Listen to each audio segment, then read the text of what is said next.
Perfect. So again, everyone, thank you so much for joining us. My name is Jeremy Holston. My pronouns are he, him, his, and I am the director here at the Lgbt Chamber of Commerce of Illinois. And we're so super duper excited that you have been able to join us tonight as we continue on in our 2021 Flex series. We've had a great year of conversations, mostly virtual, but we had an awesome in-person event recently, which we might hear a little about shortly, hopefully if we can hear from Tristan. And so he'll tell us all about how great it was. And so before we learn a little bit more about Flex and dive into tonight's conversation, I'm excited to share just a little bit more about the Chamber and what we're up to. So if this is your first time joining us, thank you and welcome. We greatly appreciate you being here with us. If you didn't know, the LGBT Chamber of Commerce is a statewide organization supporting the voices of nearly 50,000 LGBTQ business owners across the state. Today, we have more than 300 members who we provide access to networking, marketing, professional development, and advocacy. Our members include a wide range of businesses from Fortune 500 companies, small LGBTQ and diverse and other ally-owned businesses, as well as a number of nonprofits and government partners as well. This slide just provides you a quick overview of our current list of corporate partners. If you see your company listed here and you would like to learn more about their partnership or how you can get connected to better leveraging the benefits between our organizations, please reach out and I'd be happy to let you know. If you work for a corporation here in Chicago that you think should be connected with our chamber and should be up here with your competition or your customers and clients, we'd also love to help you get connected to our resources as well. So please reach out, let me know, and we'd love to make you our newest and latest corporate partner, committed to LGBTQ business equity and creating resources and opportunity for LGBTQ employees in the workplace. Then very quickly, just wanted to provide a quick plug for some upcoming events that we have. Next week on September 16th, we are continuing with our Black Affinity Network. This group also comes together quarterly for some targeted networking and professional development. Next week, our conversation will evolve around access to capital. So today you will be hearing from Kristina Wynne, and so come on right on back next week and you'll hear her share some more gems of wisdom there as well. On September 28th, we invite you to join us at the celebration of Latinx business success. This event is part of our Latinx Affinity Network, where we will celebrate Latinx LGBTQ business owners and their impact on business and the workplace.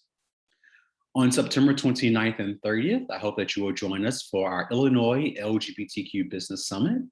This is the premier summit in Illinois for LGBTQ business owners to come together for learning and development, as well as networking. In this two-day event, you will be able to access workshops, a keynote panel, a pitch competition, as well as some matchmaking to get connected to some of the corporate partners that you saw listed on the previous slide. So definitely please sign up. It is free to attend. And definitely will provide you a lot of great insight as you move forward in growing your own business. On October 7th, we will continue with our next series in our Flex program, where we will celebrate National Coming Out Day, which we might hear a little bit more about in a moment as well. And then finally, on December 7th, we will wrap up the year with our 25th Anniversary Gala. We'll be celebrating at the old post office, so we definitely would love to see all of you there. We will be in person because we know that we're going to be safe and we're going to make this a good world between now and December 7th so that we can have this awesome 25th Anniversary Gala. So thank you all for your part in making sure that we have a great Anniversary Gala. And I look forward to seeing you there. One thing that I'm not going to spend a lot of time on, but I do want to serve a reminder about, for some of you who have been attending our Flex events throughout the year, you may recall that we are in the process of rolling out a Flex membership. And so this will launch next year for folks who are interested. You will get access to a number of events, some discounts, and some other really great experiences as well to get connected with other emerging LGBTQ and ally leaders like yourself. And so please continue to stay connected and follow the updates as we share them. And we look forward to having all of you involved in this membership program. So the fun part, what are we up to this evening? As you know, as I said, this is a conversation, a part of our Flex series. When we were thinking about this conversation, as young professionals in partnership with Taylor and Tristan, who you will hear from shortly, we thought that it was important to make sure that we talked about personal and professional branding and how developing this brand can be useful to folks in the workplace who are trying to grow their careers, or for entrepreneurs who are trying to grow their business and get new clientele. And so as we all are seeking to grow, to be better, to be more informed, and to be more awesome, our hope is that from today's conversation, you will leave with some tools, some strategies, and some ideas on how to build and develop your own personal and professional brand. And so that's what's happening tonight. And again, we're excited that you're here with us.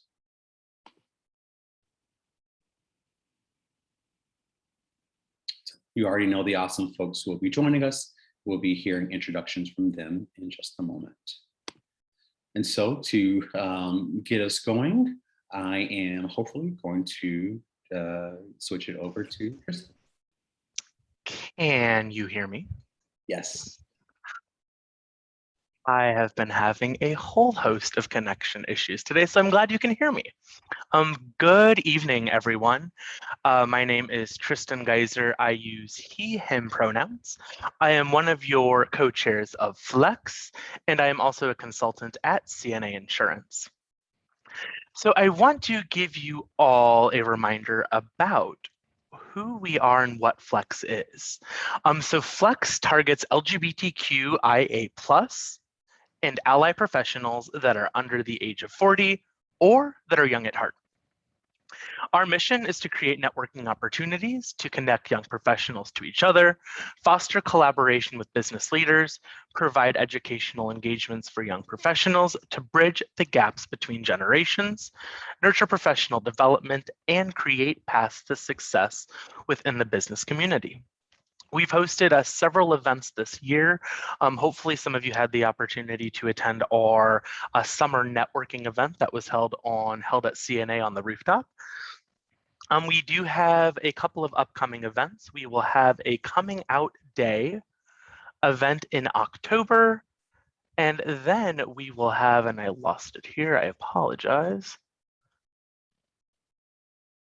And we'll have an Adulting 101 event coming up in November. So please keep your eyes peeled for more information about those events. Jeremy, shall I turn it over to Darien? Yep, that works perfectly. Perfect. All right, so it is my pleasure to introduce you to Darien Marion-Burton, who is the owner of DM Burton, which is a creative digital marketing agency. He graduated from Augustana College in 2016 with a degree in business management. It is my pleasure to introduce you all to Darien. The floor is yours. Oh wait, let me unmute myself. There we go. Thank you guys so much. Thank you for the introduction, Tristan.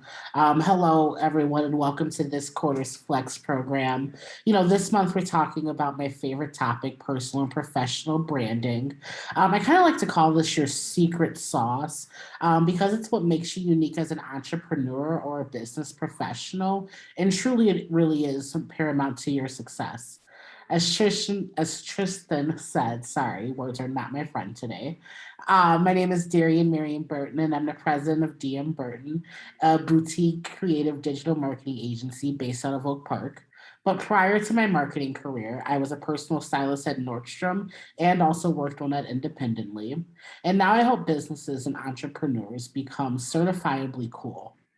Today, I'm joined by three of the most accomplished and unique professionals I know. Shimmy Braun from Guaranteed Rate, Derrick Fleming Jr. from Chicago Scholars and the Gent Enterprises LLC, and Wynne from Wynners Club. Welcome, guys.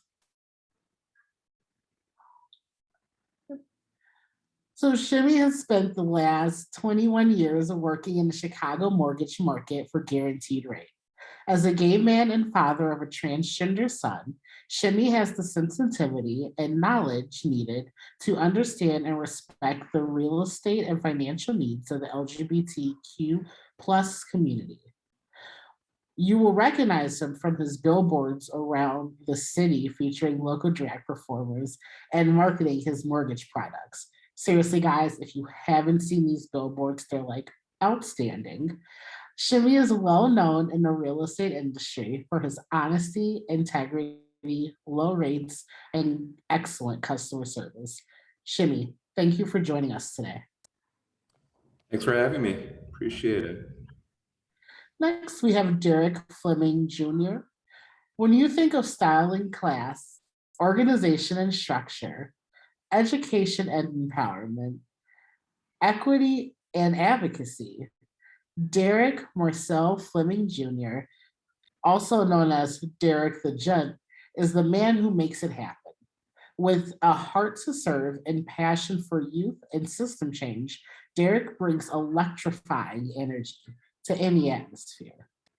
With over 10 years of experience in youth development and 8 years of project management and coaching experience, Derrick brings a level of problem-solving skills that sets everyone at ease and makes solutions-focused work feel like fun.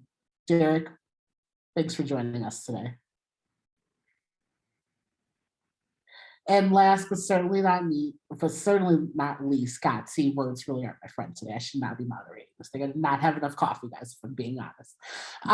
Last but certainly not least, Wynne is the owner and founder of Wynners Club, LLC, a business development consulting company that offers business coaching, access to business funding, and business education. Her devotion to small business started almost 20 years ago when she began working for her family's company, 200 Pharmacy Inc. At 16, as a licensed pharmacy technician, I definitely did not read that correctly. I did not put the, anyway. She loved, her love for her family's business and science led her to achieving a bachelor's degree in biophysics from Chicago State University and a master's of public health from St. Benedictine University. Ultimately, as an adult, Krista worked for her family's business for 8 years.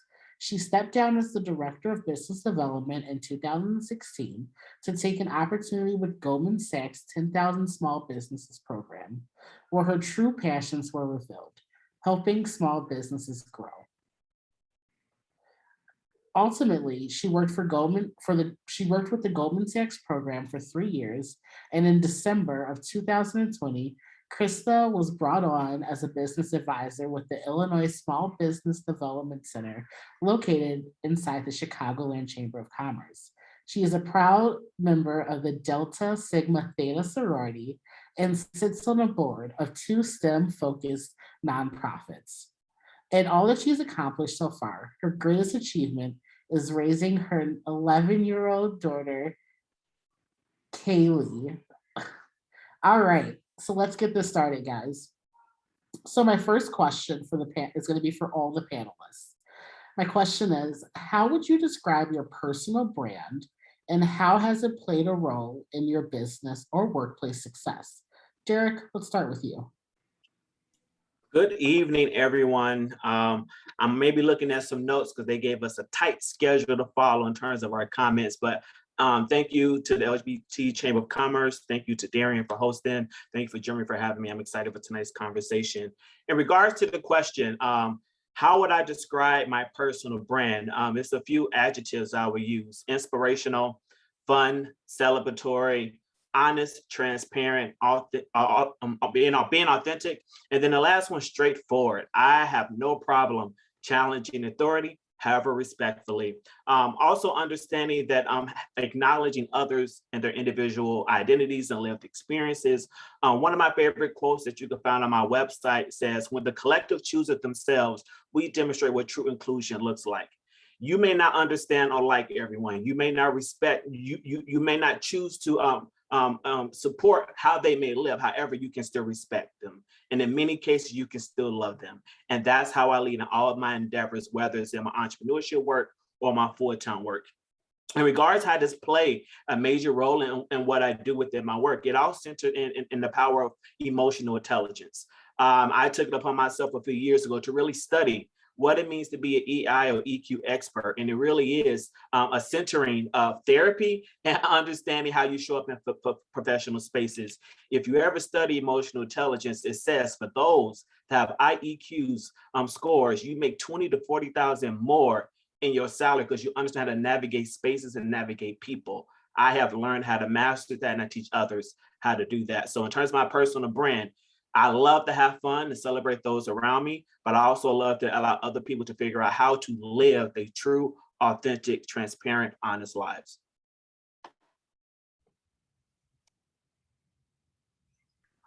I love that. And you're well under like the time frame in my like notes, so like good for you, Derrick. Love it. Shimmy, how about you? How would you describe your personal brand and how has it played a role in your business or workplace success? First of all, thank you, Darien. Thanks for moderating, and thanks, Jeremy, again for asking me to join. And it's an honor to be among my distinguished panelists as well. So thank you, guys. And I did not bring a pair of glasses here. I think that's what's missing.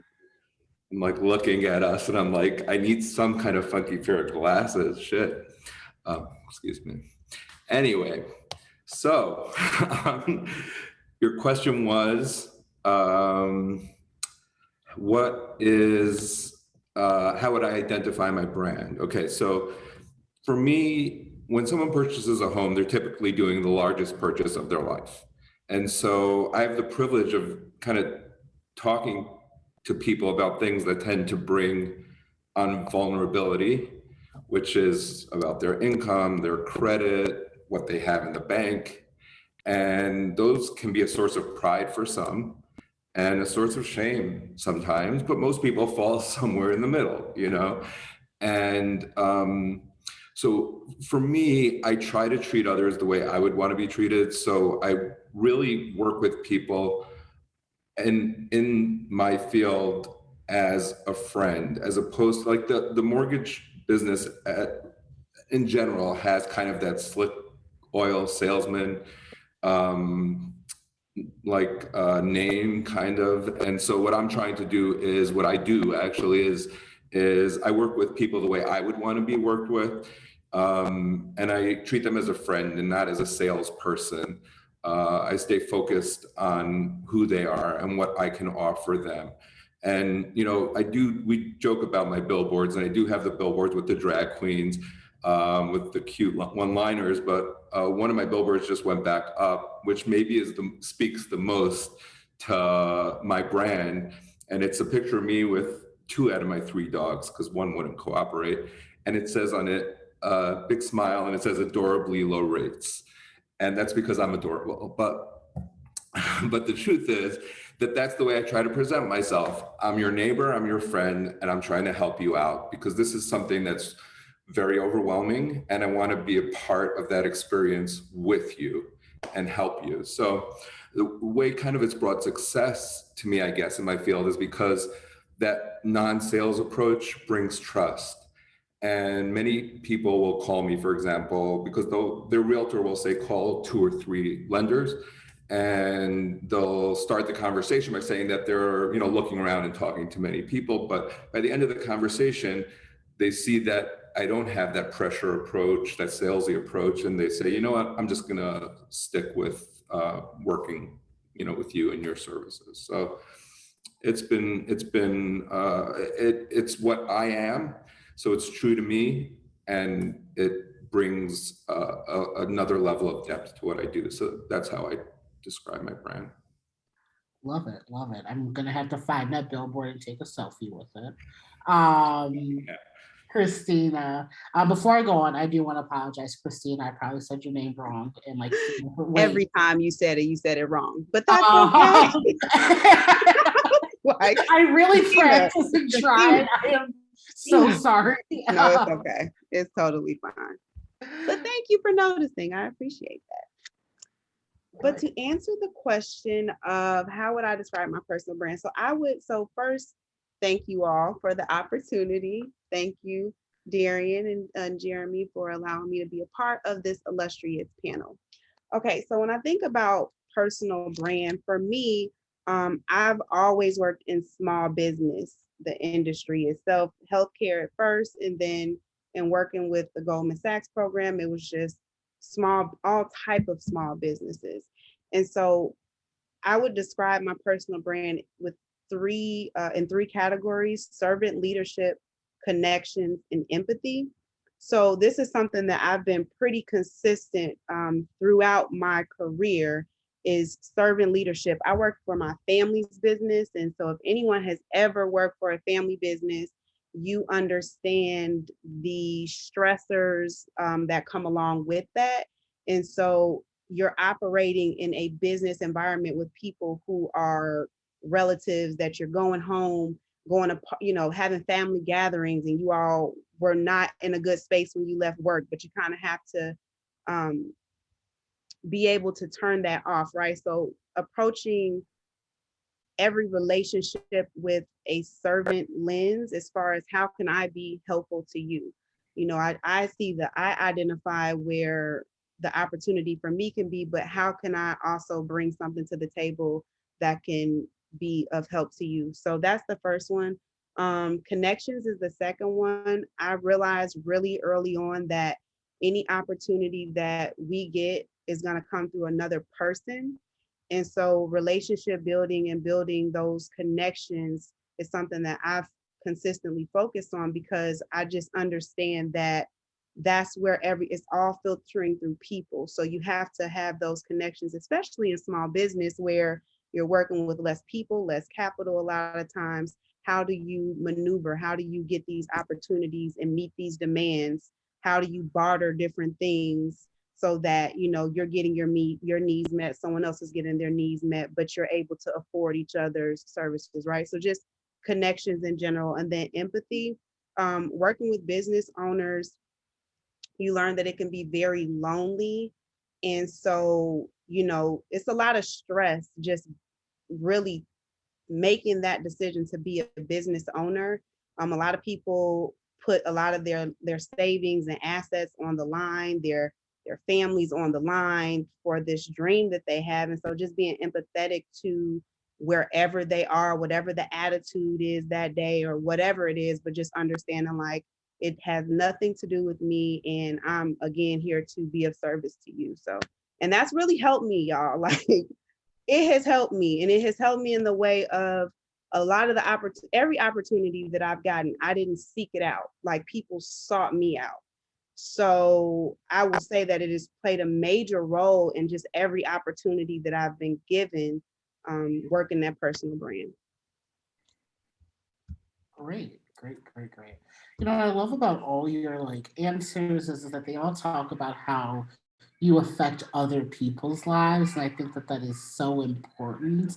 Oftentimes we're in these silos and we're like, this is what I have to do for me. But I really do think it is about what you can do for everyone else. And I think that's a good segue into my next question, which is still for the whole group. Give us an example of when your personal brand allowed you to level up.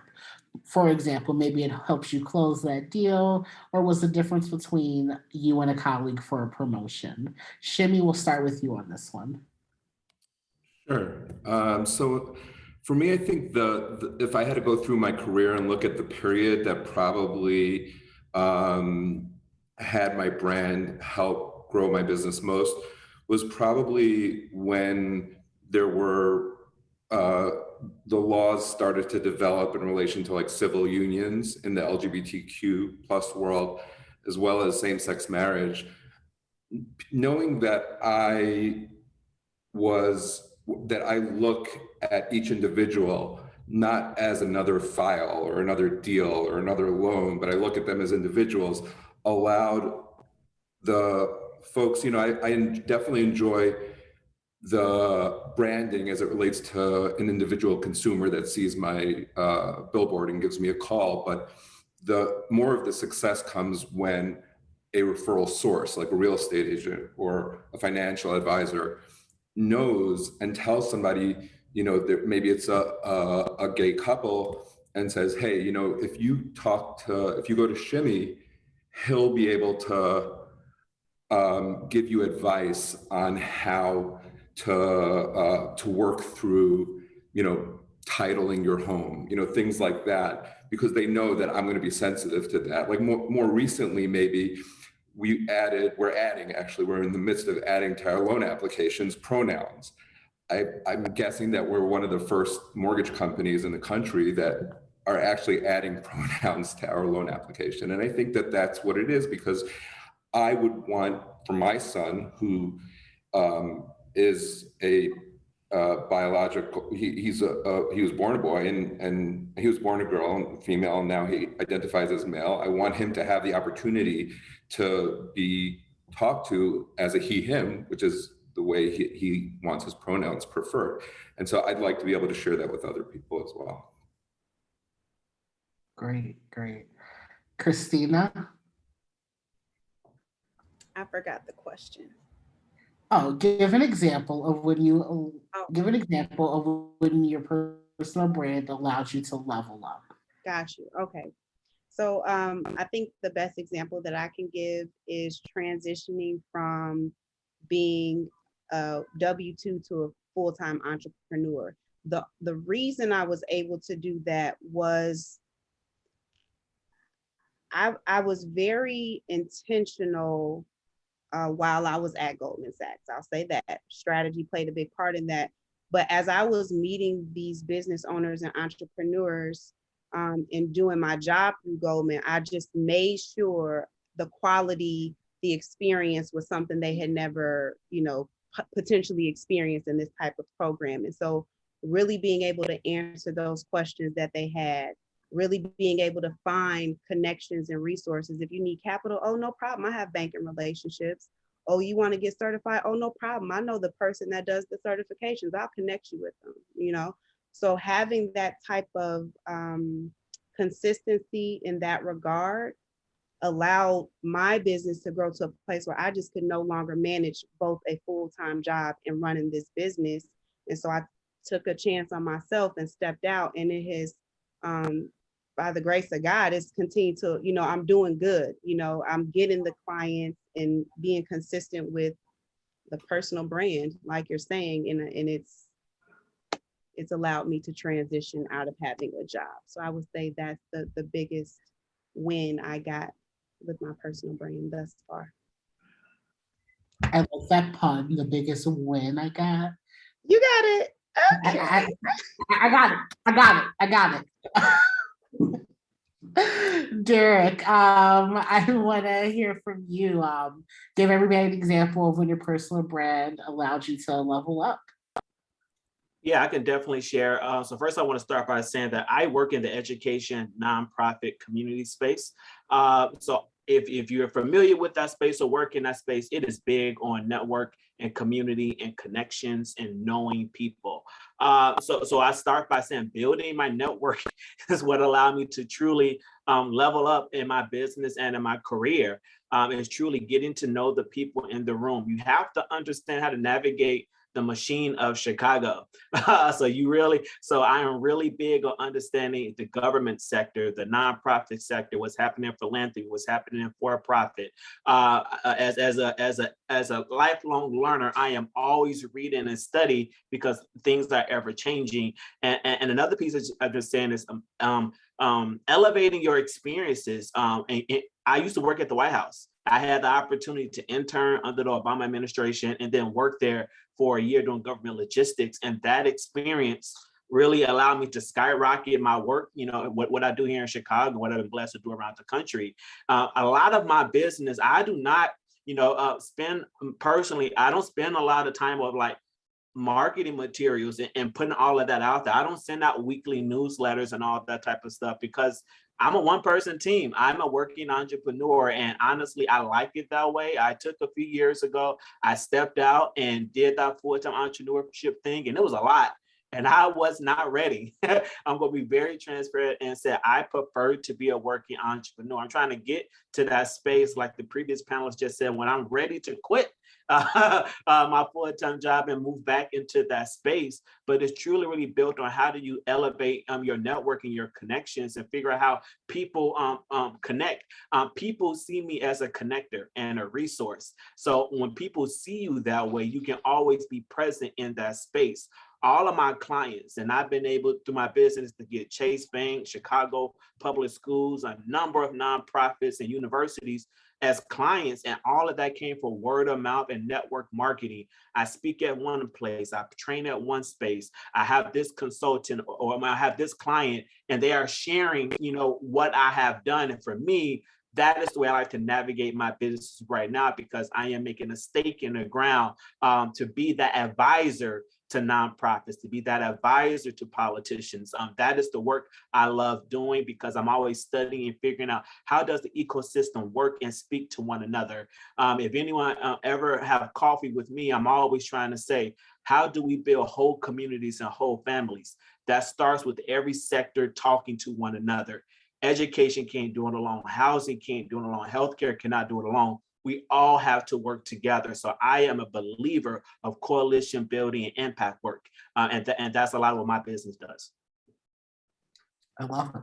Love it. Love it. So now we're going to transition into some more targeted questions for each of you. You're all doing really cool things, and I kind of want to dissect some of them and talk about how the folks on this call can use them in their personal and professional lives.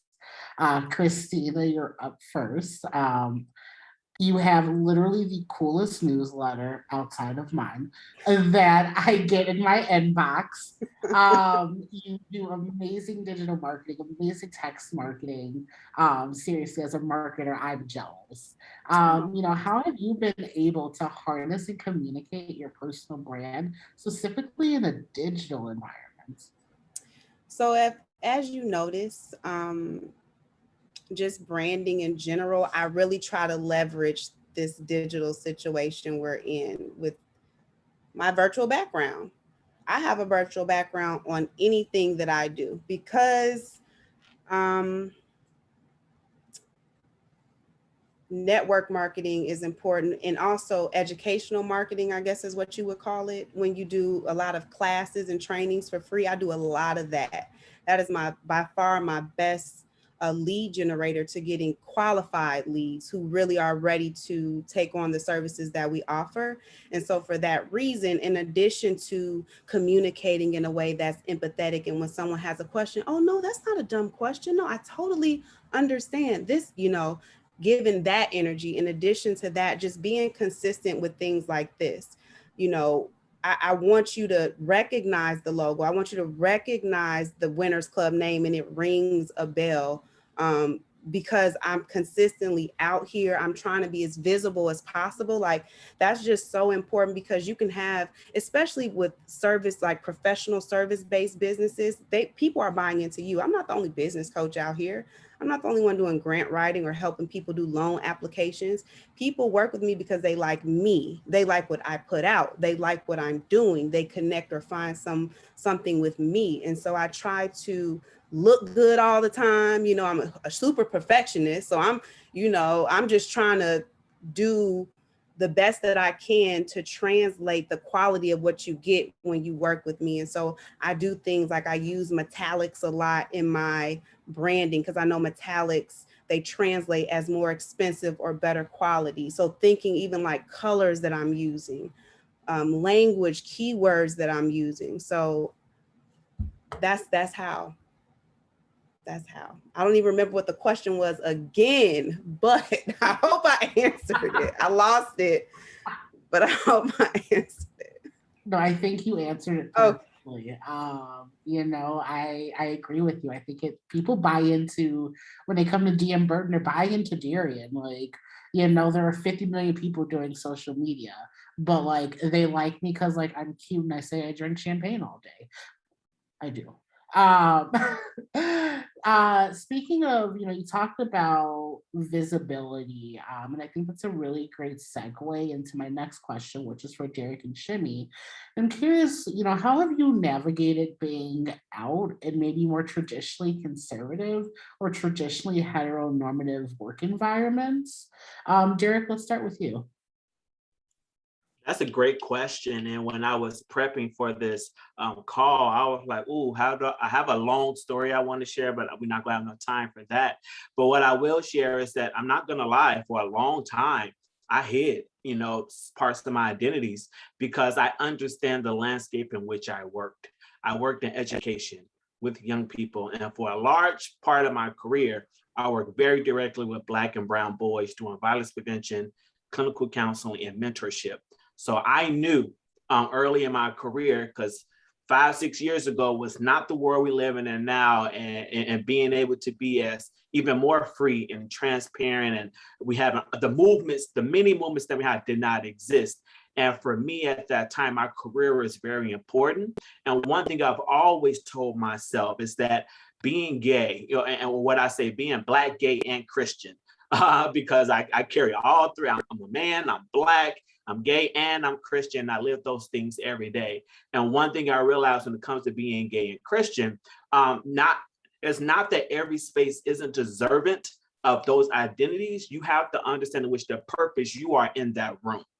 And for me, a lot of the rooms I'm in is around doing equity work for young people, doing equity work for communities, trying to do system change work and making sure that colleges are properly giving students the monies to come to these institutions and all of that type of work. So a lot of times I'm coming there fighting for a greater good in that moment. However, when I hear a discriminatory thought, or I hear a racist thought, or I hear someone not being truly valued, I call it out. And it goes back to what I said earlier. I'm very straightforward. I have no problem saying, "Oh, you want to talk about gay people or LGBT community? Well, it's one right here." Because oftentimes I still present very hetero until you really get to know more. You look at my fingernails, and I love to get my nails done. You most times you don't see that. So for me, I understand the responsibilities in which I hold when I'm walking into certain rooms. However, all my identities still come with me. It's about at that moment, why am I in that space, and what is the purpose for me in that space? So as of the past 4 years, I am 100% open in all my spaces. And what I have come to learn is because the years of always being authentic, once I let the world in, in 2019 to all my identities, I haven't witnessed any losses. Now, I probably have had some. I don't know. There might be some people that choose not to be in community with me, but it hasn't been a loss to me. My career has still been able to flourish, and I've still been able to break down barriers. But also, it goes back to understanding respect of the spaces you're going into and why you are there for the greater good or the greater purpose. That's a great answer. I think that the mortgage industry is super conservative. So I'm really here to see what Shimmy has to say about this as well. Shimmy, you're up next. You know what, actually, I can't add a ton to what Derrick just said, because honestly, that couldn't be more universal and perfect an answer and appropriate an answer the way I see it. So I love that. But I guess that what I'll preface it by saying is that there are many different approaches to this, and none are really right or wrong, because every scenario, every industry, everything's different. But for me, I came out over 10 years into my career, and most of that first part of the career, I was a part of an ultra-Orthodox Jewish community. And so that was the focal point of my marketing. But and I had a level of success prior to that. So while I celebrate and I'm proud of being gay and living authentically, I don't allow myself to be defined by my sexual orientation. Like, I'm Shimmy Braun. I'm a loan officer who happens to be gay. I was going to say I don't scream it from the rooftops, but I kind of scream it from my billboard, so that wouldn't work. But I do compartmentalize, though. I know when it's important for me, for my being gay, to be kind of at the forefront or part of the conversation, and when to kind of leave it in my pocket, you know, for another time.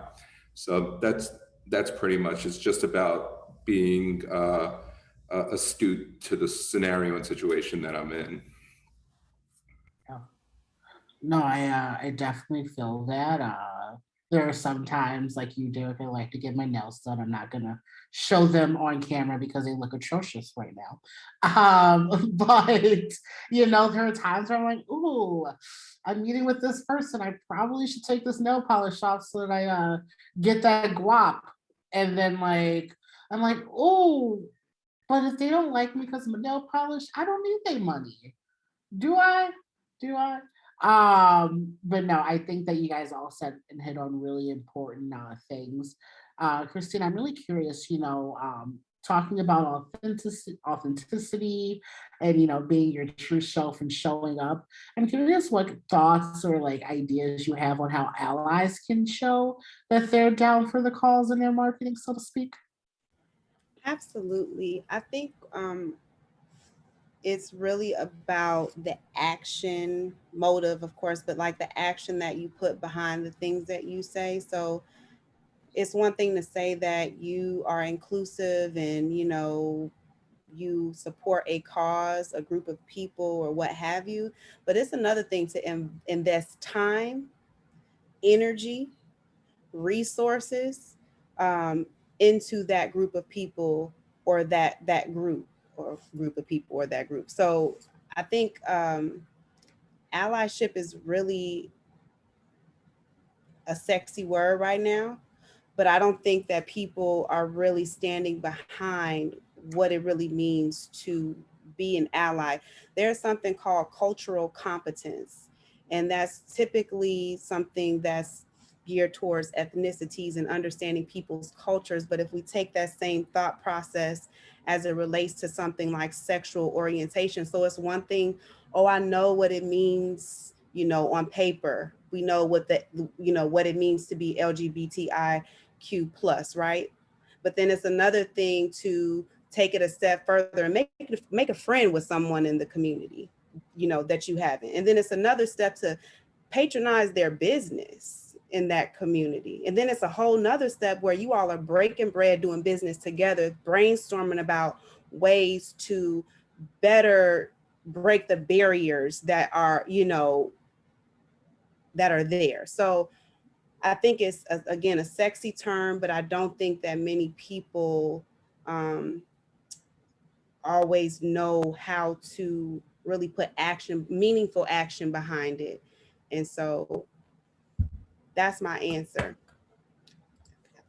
Love that. Can I quickly piggyback on her? Yeah, go for it. So I believe in the power of allyship. Anytime I hear that word in a space, I have to take it a little bit further. There are 4 levels to allyship. And the first level is awareness for everyone. You have to be informed on which you are being asked to be a part of or support.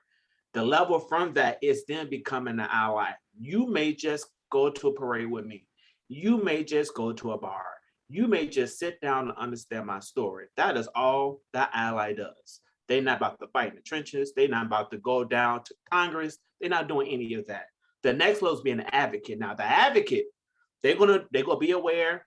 They're gonna have a drink with you, but they're also gonna go and protest. They're also gonna go and march. They're also gonna go get some signatures to try to change a bill or a policy.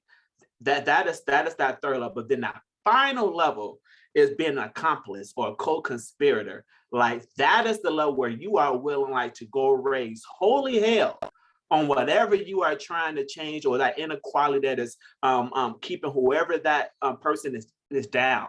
So we also have to understand like you cannot force everyone to be all 4 of these A's in the spirit of allyship. Everyone has a role. So oftentimes when I hear this, you know, the be an ally, yeah, you can. And everything is Kristen, right? I want to make sure I'm saying it correctly.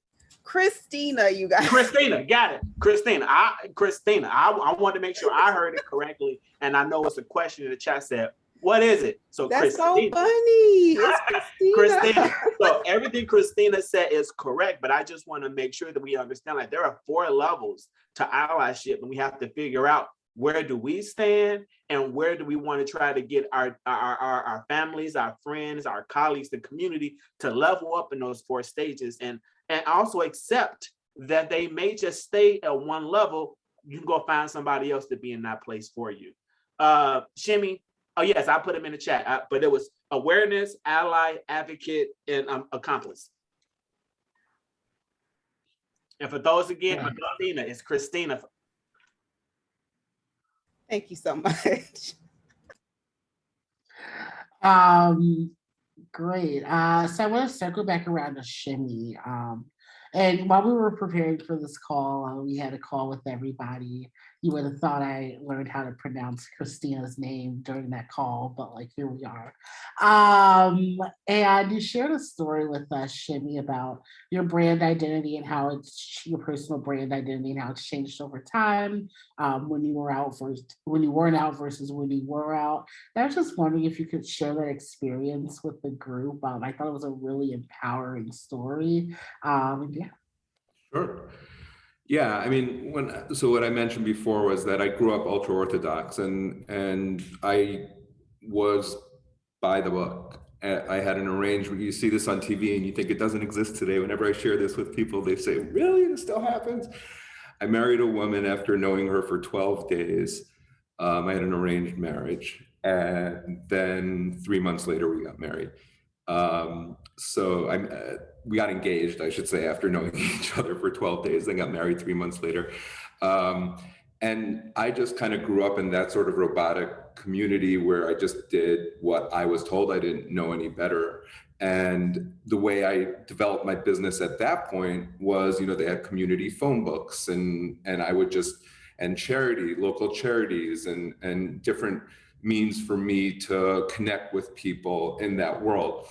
Unfortunately, coming out about 10 years into my career, so about 10 years ago, lost me a lot of business. There is, what can I say? I don't want to get too deep into that, but it was really challenging, really difficult. My numbers went down, went through a rough time.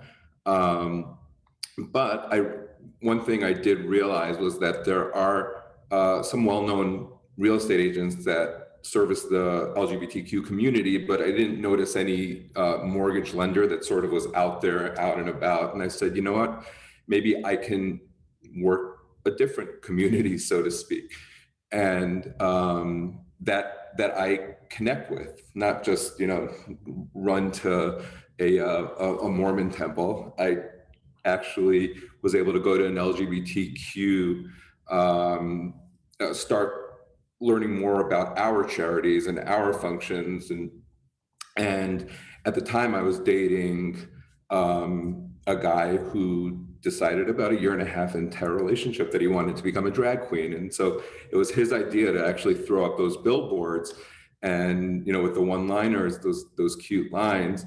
And with that, along with kind of working those angles within our community, I was able to capitalize on rebranding myself. So I almost took the same model that I had within my community as an Orthodox Jew into the community now as an as a member of the LGBTQ community.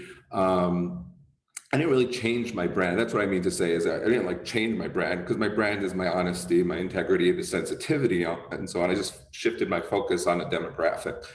And it's really worked really, really well for me, because I'm doing more business now through those avenues than I did before.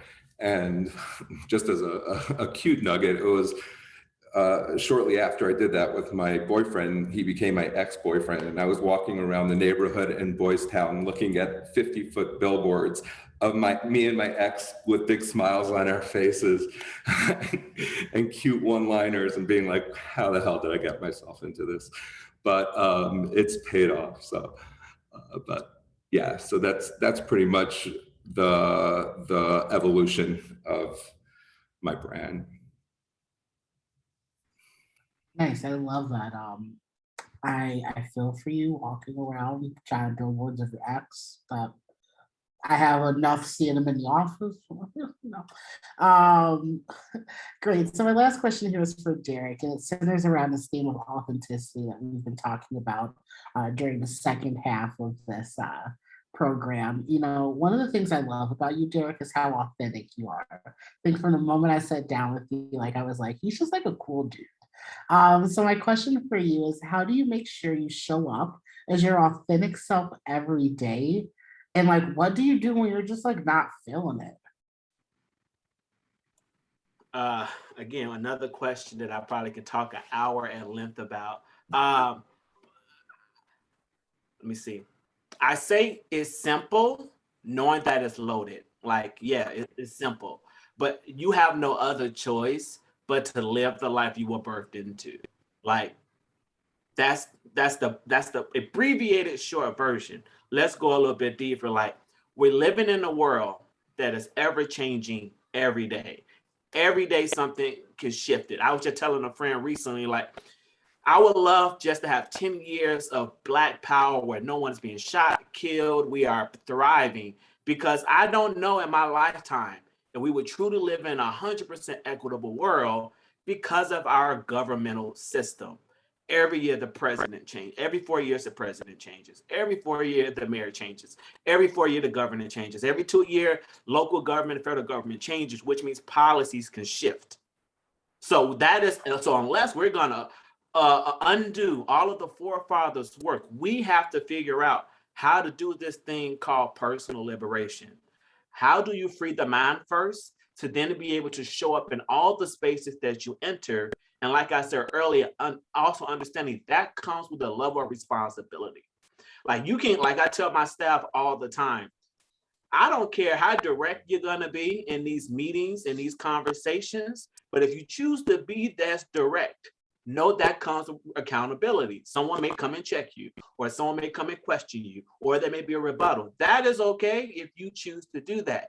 It still comes with our identities. And I use identities loosely because it can be gay, it can be religion, it can be how you choose to dress. It's whatever, because every day someone has an opinion about why you shouldn't do X, Y, and Z. So I use identities to include all types of identities. So as someone that has over 400 hours of clinical counseling, training, and therapy, I know it isn't easy. However, the first step is understanding how can you free your mind. Once you do that and you truly accept all that you are, and only you know what those identities are, only you know the life you want to live, only you know the money you want to make, you can then start to set up a plan to figure out how you're going to navigate the world around you. Like every day when I'm working on my staff, we are trying to help first generation, low income students, majority young people of color, navigate a racist and historically inequitable college education process. There is a strategy to get young people to college to ensure they don't have no loans or less than $20,000 in loans. It's the same thing how we're trying to navigate our life. If you want that career, you have to understand how to deal with this white supremacist world while also trying to navigate the freedoms that this country give us. It is not one without the other. Why are you trying to dismantle? You also have to understand how to infiltrate. And I've always said, I am an infiltrator. I am someone that know how to talk with all the people, and I know how to smooth, and I know how to smile. And when I'm in that room, I know how to lay the hammer. But I know that is my system of process of elevating what I do to make sure I'm creating these spaces for us to be authentic, for us to be personally liberated. But back to your question around, like, how do I center my authenticity? I have no other choice but to show up as who I am every day, because it's how I go to sleep without stressing or worried. Granted, it took me a long time to get there. Like I said, almost 10 years of therapy, over 400 hours of clinical counseling training, all type of stuff. If I could do it, I read it, I participate in it. And I also understand that's a privilege that comes with people investing in you or working for a company that allow you to do that, or having the resources to do it. So even in doing that, how do you go to what I said earlier? How do you network? How do you understand how to be in that space? I remember being a recent college graduate in 2010, and all I did for 6 months was go to every free event that allowed me to network. And within a month, I was able to get a job. And I came from networking. It wasn't that I was applying everywhere. I just got out there and started to do the work. So like I said, it is simple by just choosing to be who you are, going on that journey to understand how to be personally liberated for yourself, and then start to navigate the systems in which you already operate in, and figuring out what is that balance of infiltration, but then also dismantling, and figuring out, be happy. Just be who you are, because you only get one life and one body, and you get to choose what you want to do with both of those things. Great. I think that's a beautiful way to wrap up this discussion. Thank you guys all so much for your time today. I just want to end by just going in the circle and having everybody give their name, business name, and how folks can contact you, and your number one quick tip for developing a personal and professional brand. Shimmy, let's start with you. Okay, so you can find me, my website is rate.com, rate.com/shimmy, which is SHIMMY. And that has all my information on it. I'm particularly proud actually of my Instagram account, which is make_it_shimmy, make it shimmy. And it highlights the various charities and drag queens that I'm working with. Like right now, I'm starting a foundation with Laganja Estranja from Drag Race fame. And it's gonna help fund male to female transition costs, because many people do not have the ability to, or the privilege to be in a position to fund that. So we're gonna help people, we're gonna help folks do that. As it relates to branding, personally, business is really the same for me. It's about authenticity. It's about finding the community that is relatable to me and being who I am. And that in my career, I've seen that brand work and be successful. Thanks again, by the way, for the opportunity, all of you. Appreciate it. Great. Kristina? So contact information is pretty much there for you all. If you want to text or call me, you can call 312-523-8540 if you want to just get in contact with me directly real quick. As far as the last thing that I will leave related to personal branding, I think is consistency. So, your personal brand, the good thing about it is your person, like it's who you are. It's and the interesting thing about personal branding, you can kind of dictate who you are. You can be who you want to be. Like if you want to brand yourself as any type of person, or be authentic, but if you want to, you have control over the narrative that you create. And if you be consistent with that narrative, then the people will find you who are for you. So whatever that personal brand looks like, for instance, to give an example, just because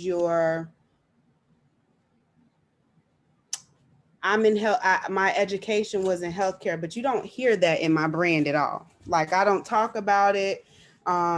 And healthcare is a passion of, that's not a good example. I'm trying to give y'all let me not even go there. Listen, be consistent, okay? I'm trying to find examples. I'm trying to pull them. They're not in the sky for me. But I would just say, the consistency is really key, because it can be discouraging when you're putting stuff out there and you're not getting that receptiveness. But if you're consistent, those people who identify with your brand, they will find you if you're consistent. Right. And that's what I'll leave with. Love it. And Derrick? Yeah, so I'm going to drop a few things in the chat. So My website, Derrick, thegententerprises.com, that's my business. I also work full-time for Chicago Scholars, so feel free to visit both of those websites. Social media, Facebook, Instagram, Twitter, is all Derrick the Gent on all platforms. Just search my full name on LinkedIn. Feel free to connect with me. I love coaching and training people. But my last words, and I mentioned this earlier, when the collective, when you, everyone on this call, chooses themselves, we, everyone on this call, demonstrate what true inclusion, wherever your identities are, and what respectful difference looks like. All of this, whether it's your personal brand or professional brand, starts with you choosing and going on a journey to figure out who you are.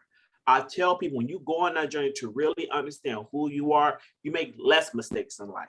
Doesn't mean you're not gonna make no mistakes.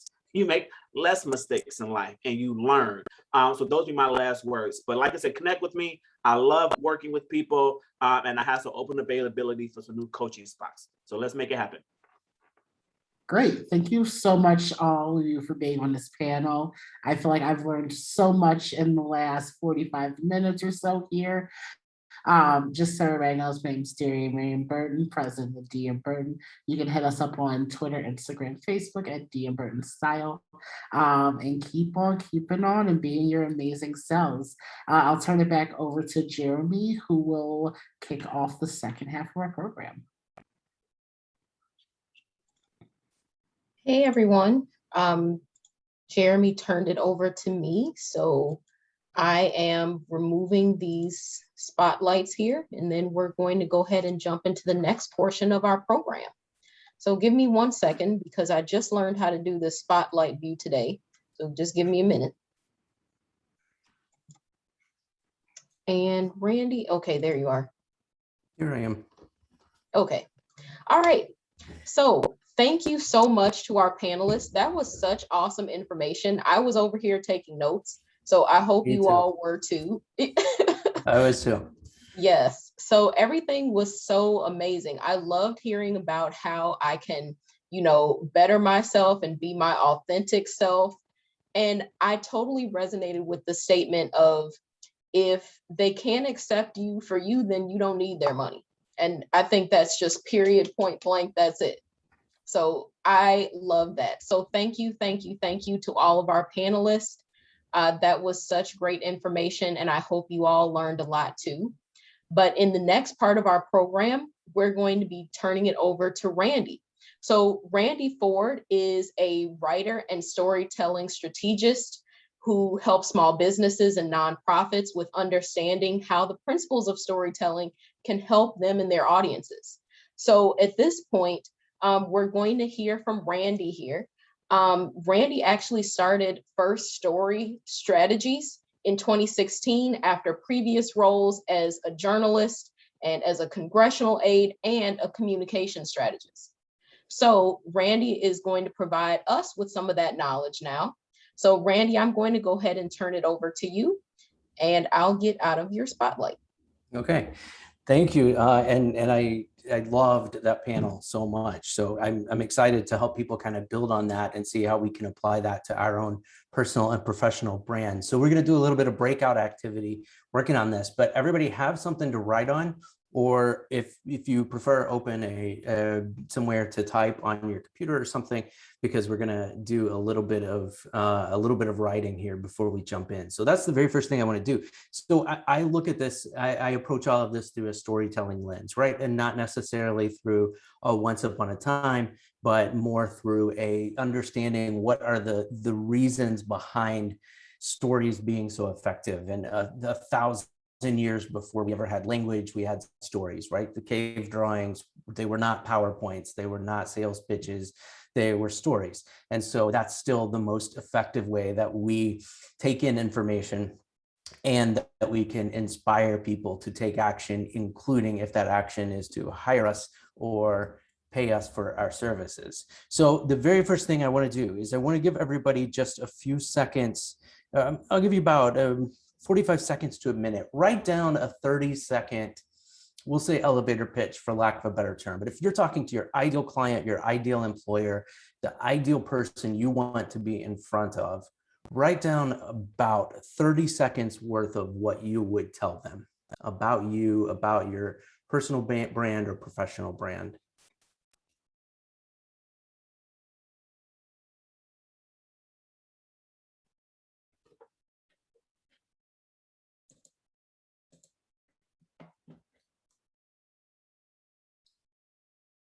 And I'll give you just a few more seconds on that.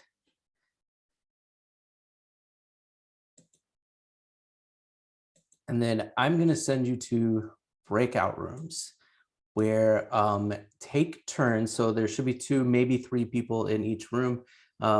If we've lost anybody and they're not actually here and they don't join a room, then I'll reassign you. But take turns just telling your personal brand to the person, the other people in your room. And then we're going to meet back here in just a couple minutes and we're going to take it another step. So just take turns sharing what you have just come up with or what is your typical branding pitch, and we'll meet back.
I think I left that room earlier than.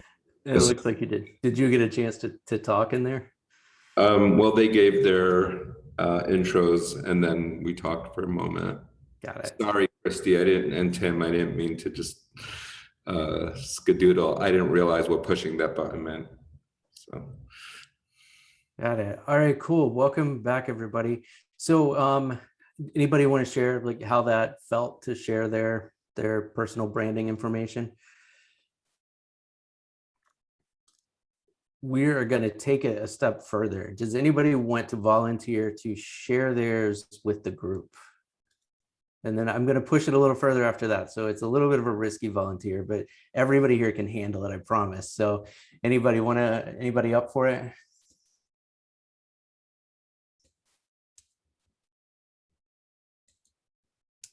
Yeah, I'll go. I lost what I typed, but it basically says, "Hi, my name is Kristy Ramsey. I'm the only owner of Content Maven Media. We utilize various forms of media to help businesses tell their story. From me and my business, you can expect quality communication, service, and integrity." That's awesome. I love it. Don't hate me for this next step, Kristy, if that's okay. But I just want to demonstrate what we're going to do in the next part of the breakout. So I want you to do that one more time, but I'm going to interrupt you as we go. And I'm either going to ask you throughout, why does that matter? Or so what? And it's really just an idea of us to try to get down to what you said is great, but trying to get down to some of the things that we heard from the panel earlier about what it really, what really helps them connect with people. So if you want to give me that one more time, and I'll be a little bit of a jerk to you about it. Sure. Hi, my name is Kristy Ramsey. I'm the owner of Content Maven Media. Content Maven Media utilizes various forms of media to help. Why does that matter? Utilizing various forms of media matters because in today's world, we live on a social platform, and you definitely want to have multiple streams of media so that you can increase your efficiency and help your brand tell its story so that people can get to know you as a person and want to do business with you. Why does that matter? Well, if people want to like you and they know you, they want to do business with you. A lot of times, if you have people who don't know you and don't know your story, they're less likely to do business with you. So what if they don't know your story? Well, I mean, if you don't want your business to grow and thrive, then you can continue to say, "So what?" However, if you would like to take a step forward in your business, then utilizing various forms of media, whether it's with me or anybody else, would definitely be the way to go.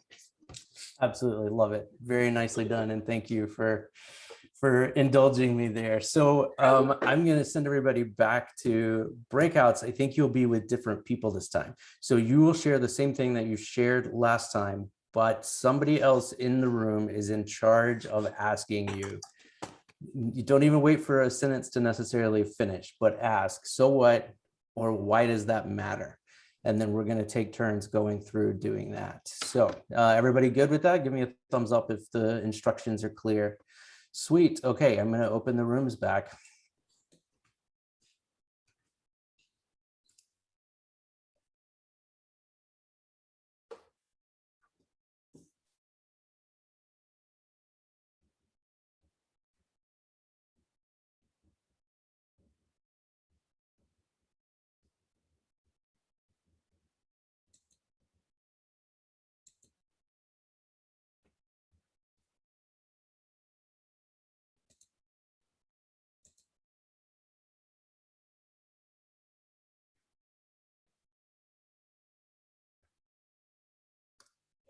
Taylor, how do I not have you in a room?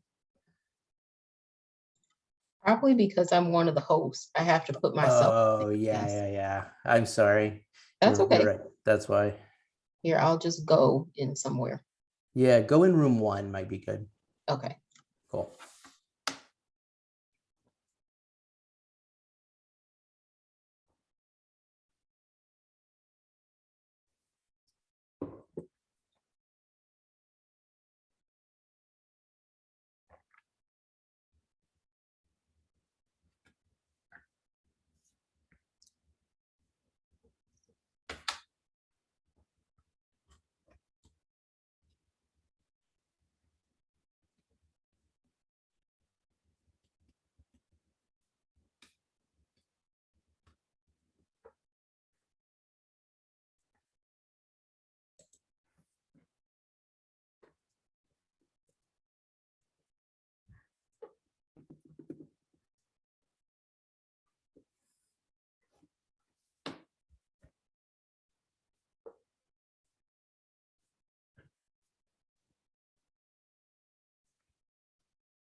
All right. Anybody want to talk about how that felt, either as the speaker or the listener or the questioner or the observer? Any of it?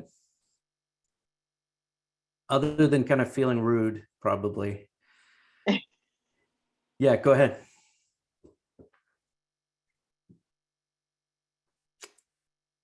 Did anybody have any thoughts they wanted to share about how that felt? I enjoyed the experience. I had to tell Val, I had to take my coach hat off because I went right into coach mode after she shared. But no, it was great to be able to hear her pitch, do some interrupting, and then also share mine as well. Cool. Yeah. It's Yeah. I know it can be intense and you feel rude like that, but the truth is, like, I think we can all admit that we're in conversations sometimes where we're thinking that. In fact, there was a study not long ago that was like the majority of conversations go on too long because neither party wants to stop it, but really both people want it to wrap up. So I think it's more common than we think that we are thinking, so what? Why does this matter to me? And so we have to know that that may be what people are thinking when we're talking to them. It's like, okay, why, if you are, it is amazing that you are the best realtor in your company and you sold so many homes in 2017, but I'm looking to buy one house from you this year. Like, what are you doing for me? Why does this matter to me as a person? And so that's what I think that exercise helps do. And I try to send myself through it every once in a while too.